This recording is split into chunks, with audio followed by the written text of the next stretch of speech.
वैभव लक्ष्मी व्रत कथा लाखों की जनसंख्या को अपने में समेटे कुशीनगर एक महानगर था। जैसे कि अन्य महानगरों की जीवनचर्या होती है, वैसा ही कुछ यहाँ भी था। यानी बुराई अधिक, अच्छाई कम, पाप अधिक, पुण्य कम। इसी कुशीनगर में हरिवंश नामक एक सद्गृहस्थ अपनी पत्नी दामिनी के साथ सुखी संपन्न जीवन गुजार रहा था। दोनों ही बड़े नेक और संतोषी स्वभाव के थे। धार्मिक कार्य अनुष्ठानों में उनकी अपार श्रद्धा थी। दुनियादारी से उनका कोई विशेष लेना देना नहीं था। अपने में ही मगन गृहस्थ की गाड़ी खींचे चले जा रहे थे दोनों। किसी ने ठीक ही कहा है, संकट और अतिथि की आने के लिए कोई समय निर्धारित नहीं होता। कुछ ऐसा ही हुआ दामिनी के साथ। जब उसका पति हरिवंश न जाने कैसे बुरे लोगों की संगत में फंस गया और घर गृहस्थी से उनका मन उचट गया। देर रात शराब पीकर घर आना और गाली गलौज तथा मारपीट करना उसका नित्य का नियम सा बन गया था। जुए, राटे, रेस तथा वैश्यगमन जैसे बुरे कर्म भी कुसंगति के बदौलत उसके पल्ले पड़ गए। धन कमाने की तीव्र लालसा ने हरिवंश की बुद्धि हर ली और उसको अच्छे बुरे का भी ज्ञान न रहा। घर में जो कुछ भी था सब उसके दुर्व्यसनों की भेंट चढ़ गया। जो लोग पहले उसका सम्मान करते थे अब उसे देखते ही रास्ता बदलने लगे। भूखमरी की हालत में भिखमंगों के समान उनकी स्थिति हो गई। लेकिन दामिनी बेहद संयमी और आस्थावान तथा संस्कारी स्त्री थी। ईश्वर पर उसे अटल विश्वास था। वह जानती थी कि यह सब कर्मों का फल है। दुख के बाद सुख तो एक दिन आना ही है। अचानक एक दिन दोपहर के समय द्वार पे हुई दस्तक की आवाज सुनकर दामिनी की तंद्रा भंग हुई। अतिथि सत्कार के भय मात्र से उसकी अंतर आत्मा कांप उठी, क्योंकि घर में अन्न का एक दाना भी नहीं था जो अतिथि की सेवा में अर्पित किया जा सकता। फिर भी संस्कारों की ऐसी प्रबलता थी कि उसका मन अतिथि सत्कार को उद्धत हो उठा। उसने उठकर द्वार खोला, देखा सामने एक दिव्य पुरुष खड़ा था। बड़े बड़े घुंघराले श्वेत केश, चेहरे को ढके हुए लहराती दाढ़ी, गेरुए वस्त्रों का आवरण पहने उसके चेहरे से तेज टपक पड़ रहा था। आंखों मानो अमृत सी वर्षा कर रही थी। उस दिव्य पुरुष को देखकर दामिनी को अपार शांति का अनुभव हुआ और वह उसे देखते ही समझ गई कि आगत वास्तव में कोई पहुंचा हुआ सिद्ध महात्मा है। उसके मन में अतिथि के प्रति गहन श्रद्धा के भाव उमड़ पड़े और वह उसे सम्मान सहित घर के भीतर ले गई। दामिनी ने जब उसे फाटे हुए आसन पर बैठाया तो वह मारे लज्जा के जमीन में गिर सी गई। उधर वह संत पुरुष दामिनी की ओर एकटक निहारे जा रहा था। घर में जो कुछ भी बचा खुचा था दामिनी ने अतिथि की सेवा में अर्पित कर दिया, पर उसने इस पर कोई ध्यान नहीं दिया। बस दामिनी को यूं निहारे जा रहा था मानो उसे कुछ याद दिलाने की चेष्टा कर रहा हो। जब काफी देर तक दामिनी कुछ न बोली तो उसने कहा, बेटी मुझे पहचाना नहीं क्या? उसका यह प्रश्न सुनकर दामिनी जैसे सोते से जागी और अत्यंत संकुचाते हुए मधुर स्वर में बोली, महाराज मेरी धृष्टता को क्षमा करें। जो आप जैसे दिव्य पुरुष को मैं पहचान कर भी नहीं पहचान पा रही हूँ। पारिवारिक कष्टों ने तो जैसे मेरी सोचने समझने की शक्ति ही छीन ली है। लेकिन यह निश्चित है कि संकट की इस घड़ी में मुझे आप जैसे साधु पुरुष का ही सहारा है। तभी जैसे दामिनी को कुछ याद हो आया, वह उस साधु के चरणों में गिरकर बोल उठी, अब मैं आपको पहचान गई हूँ महाराज। स्नेहा रूपी अमृत की वर्षा करने वाले अपने शुभ चिंतक को कोई कैसे भूल सकता है भला।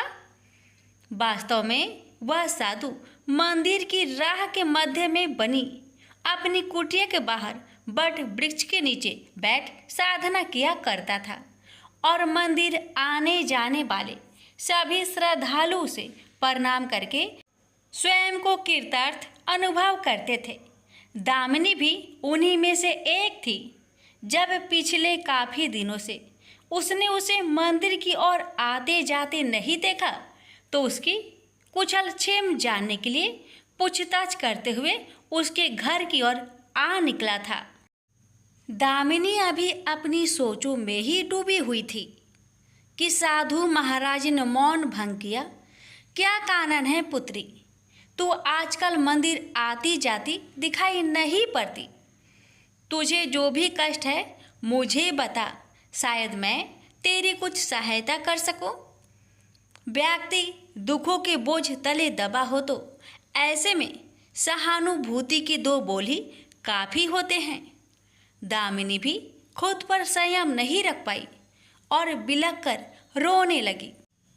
तभी वह साधु वात्सल्यपूर्ण स्वर में बोला, मन छोटा करने से समस्या हल नहीं होगी। सुख दुख तो एक गाड़ी की दो पहियों के समान है, इनका आना जाना तो जिंदगी भर लगा ही रहता है। अपना दुख किसी को बता देने से मन हल्का हो जाता है। कुछ देर चुप रहने के बाद दामिनी ने बोलना शुरू किया, महाराज, सर्व सुखों से भरपूर था मेरा घर, कण कण में खुशियों का नित्य होता था। पति भी नेक और ईमानदार थे। सदा जीवन उच्च विचार की आधारशिला पर टिकी थी। हमारी गृहस्थी रुपए पैसे की भी कोई कमी नहीं थी। सुबह शाम घर में ईश्वर वंदना होती थी। लेकिन अचानक न जाने किसकी नज़र लग गई, हमारा भाग्य हमसे रूठ गया। मेरे पति कुछ संगति में फंसकर अपना सब कुछ गवा बैठे। अब तो ऐसा लगता है जैसे साया भी साथ छोड़कर जाने को तैयार बैठा है। भिखारियों से भी बदतर स्थिति हो गई है हमारी। दामिनी की करुण व्यथा सुनकर साधु का हृदय हाहाकार कर उठा। वह द्रवित स्वर में बोल उठा, बेटी, कर्म का लिखा तो भोगना ही पड़ता है। तुम्हारे कष्टों का भी कर्मों से नाता है। लेकिन तुम चिंता ना करो, सब कुछ पहले जैसा हो जाएगा। दुख के बाद ही सुख आता है।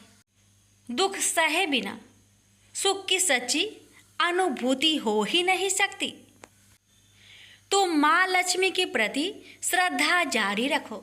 सबका उद्धार करने वाली प्रेम का छलकता सागर है माँ लक्ष्मी। अपने भक्तों पर सदैव उनकी कृपा दृष्टि रहती है। तुम संपूर्ण आस्था के साथ माँ वैभव लक्ष्मी का व्रत करना शुरू करो। तुम्हारी साधना अवश्य रंग लाएगी। दामिनी एक संस्कारी स्त्री थी। धर्म कर्म में उसकी अगाध आस्था थी।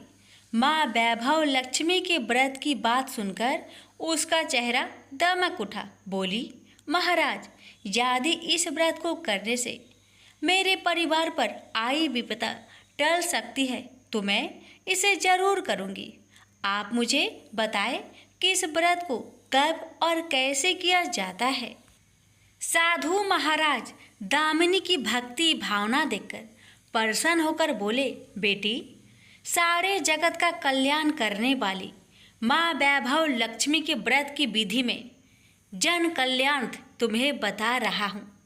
प्रत्येक शुक्रवार को यह व्रत किया जाता है। सर्वप्रथम जितने शुक्रवार को यह व्रत करना हो उसका संकल्प लेकर माँ वैभव लक्ष्मी को मन ही मन प्रणाम करें। स्नान आदि से निवृत्त होकर स्वच्छ धवल वस्त्र पहनकर पूरब दिशा की ओर मुख करके आसन पर बैठे, सामने एक चौकी पर चावल की एक ढेरी लगाकर उस पर पानी से भरा कलश स्थापित करें, जो तांबे का होना चाहिए। कलश को कटोरी से ढक दे और उस कटोरी में कोई भी स्वर्ण भूषण रखे। सोना ना हो तो चांदी का आभूषण रखे, वह भी पास ना हो तो रुपए का सिक्का भी काम दे सकता है। शुद्ध घी का दीपक तथा अगरबत्ती जलाए और मन ही मन पूर्ण श्रद्धा के साथ माँ वैभव लक्ष्मी का जाप करते रहे। श्री यंत्र माँ लक्ष्मी का प्रिय यंत्र है, उसे सत सत नमन करे। श्री यंत्र उपलब्ध ना हो तो पुस्तक में दिए उसके स्वरूप से काम चल जाएगा। साथ ही माँ वैभव लक्ष्मी के सभी स्वरूप को नमस्कार करें। इनकी सभी छवियाँ पुस्तक में दी गई होगी। कटोरी में रखे गहने या रुपए पर हल्दी, कुमकुम तथा अक्षत अर्पित करें। कोई भी मिष्टान प्रसाद के रूप में रखे, संभव ना हो पाए तो गुड़ या शक्कर से भी काम चल सकता है। फिर श्रद्धापूर्वक माँ की आरती करके 14 बार प्रेम सहित बोले, जय माँ वैभव लक्ष्मी। माँ वैभव लक्ष्मी मेरी मनोकामना पूरी करे, ऐसा संकल्प लेकर सच्चे मन से माँ से विनती करे। प्रसाद बांटे और स्वयं भी ग्रहण करे। दिन में एक बार स्वास्तिक भोजन करे। यदि संभव हो तो उपवास रखे। पूजा में रखा गहना या रुपए लाल कपड़े में लपेटकर सुरक्षित रख ले। यह आगे आने वाले शुक्रवार को पूजा में काम आएगा। कलश में भरा जल तुलसी के पौधे को समर्पित कर दे तथा अक्षत पंछियों को आहार स्वरूप डाले। ऐसी शास्त्रोक्त विधि से व्रत करने वाले को शीघ्र फल मिलता है। साधु महाराज के मुख रविंद से यह वृत्तांत सुन दामिनी पुलकित हो उठी। उनके चरण स्पर्श कर उत्साहित स्वर में बोली, अब लगे हाथ, उद्यापन की विधि भी बता दे महाराज। इसके बिना तो व्रत अधूरा ही रह जाएगा। अवश्य बेटी, कहकर साधु महाराज उद्यापन की विधि बताने लगे। चाहे जितने भी शुक्रवार प्राय 11 या 21 व्रत करने का संकल्प लिया हो, लेकिन मन में माँ वैभव लक्ष्मी के प्रति श्रद्धा तथा आस्था बारंबार बनी रहनी चाहिए। जिस दिन अंतिम शुक्रवार का व्रत हो, उस दिन शास्त्रोक्त विधि से उद्यापन किया जाता है। अन्य शुक्रवारों की भांति ही इस दिन भी पूजन करें। हाँ, प्रसाद के रूप में खीर अवश्य रखें। पूजा के बाद नारियल फोड़कर 7 कुंवारी कन्याओं को चरण धोकर कुमकुम का तिलक लगाकर पूजन करें। उन्हें सामर्थ्य अनुसार दक्षिणा दें और माँ वैभव लक्ष्मी व्रत की पुस्तकें उपहार स्वरूप भेंट में दें। फिर प्रसाद के रूप में खीर वितरित करें। अब माँ वैभव लक्ष्मी के सभी स्वरूप को मन ही मन नमन करते हुए कहे, हे माँ, यदि मैंने शुद्ध तथा निर्मल हृदय से आपकी स्तुति करते हुए वैभव लक्ष्मी व्रत विधि विधान अनुसार पूर्ण किया हो तो मेरी मनोकामना अवश्य पूरी करना। संतानहीनों को संतान देने वाली, दुखियों का दुख हरने वाली, अखंड सौभाग्य का वरदान देने वाली, कुंवारी कन्याओं को मन चाहा वर देने वाली माँ वैभव लक्ष्मी, आपकी महिमा अपरंपार है। अपने हर भक्त की विपत्तियां हरकर उन्हें सुख समृद्धि प्रदान करना। साधु महाराज से वैभव लक्ष्मी व्रत का शास्त्रों ज्ञान प्राप्त करके दामिनी भाव विभोर हो उठी। उसे अपने भीतर एक अनोखे तथा असीमित आत्मबल का संचार होता महसूस हुआ। उसने भी माँ वैभव लक्ष्मी के 21 व्रत आते शुक्रवार से शुरू करने का संकल्प लेकर साधु महाराज को आदर सहित विदा किया। और मन ही मन माँ वैभव लक्ष्मी का स्तुति गान करने लगी। 2 दिन बाद ही शुक्रवार आ गया। उससे पहली रात दुखों की मारी दामिनी ठीक से सो भी ना सकी। माँ वैभव लक्ष्मी के व्रत करने से उसकी समस्याओं का अंत हो जाएगा, यह सोचकर वह मुंह अंधेरी उठ बैठी और स्नान आदि कर स्वच्छ वस्त्र धारण किए। आसन पर पूर्व दिशा की ओर मुंह करके दामिनी ने अपने सम्मुख रखी चौकी पर चावल की छोटी सी ढेरी बनाकर उस पर तांबे का कलश रखा। लेकिन जब स्वर्ण भूषण रखने की बात आई तो धर्म संकट में पड़ गई। सारे गहने पति ने दुर्योधनों की भेंट चढ़ चुके थे। विवाहित स्त्री थी तो मंगलसूत्र भी उतार कर नहीं रख सकती थी और कोई गहना था नहीं। तभी उसे उन नन्ही पायलों का स्मरण हो आया जो उसने अपनी आने वाली संतान के लिए बनवाकर रख छोड़ी थी और पति की निगाहों से उन्हें बचाकर रखा था। उसने झटपट वह पायलें निकाली और गंगा जल से धोकर उन्हें शुद्ध करके कलश पर रखी कटोरी में डाल दिया। डिब्बे की तली में से बची खुची शक्कर निकालकर उसे प्रसाद के रूप में रखा और विधि अनुसार व्रत किया। सर्वप्रथम उसने अपने पति को प्रसाद दिया। आने वाला पूरा सप्ताह बड़े ही हंसी खुशी से बीता। बात बात पर झल्ला उठने वाला उसका पति अपेक्षाकृत शांत तथा संयत रहा। कोई मारपीट तथा कलेश घर में नहीं हुआ। इसे दामिनी ने माँ वैभव लक्ष्मी का चमत्कार समझा और मन ही मन उन्हें प्रणाम किया। माँ वैभव लक्ष्मी के प्रति उसकी आस्था और भी बलवती हो गई। इसी प्रकार शास्त्रोक्त विधि से दामिनी ने 20 शुक्रवार के व्रत पूरे कर लिए। इस बीच कई परिवर्तन हुए थे। उसका पति कुसंगति छोड़कर सीधी राह पर आ गया था और उसका कामकाज भी जमने लगा था।